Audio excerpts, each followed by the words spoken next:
أعوذ بالله من الشيطان الرجيم. بسم الله الرحمن الرحيم. बीमारी और तंग दस्ती दूर करने का नबवी नुस्खा। توكلت على الحي الذي لا يموت.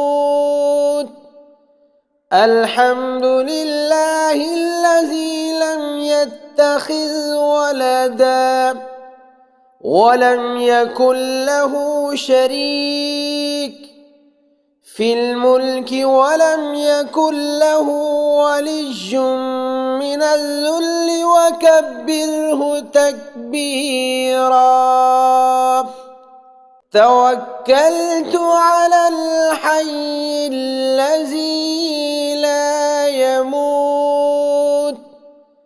الحمد لله الذي لم يتخذ ولدا ولم يكن له شريك في الملك ولم يكن له ولي من الذل وكبره تكبيرا.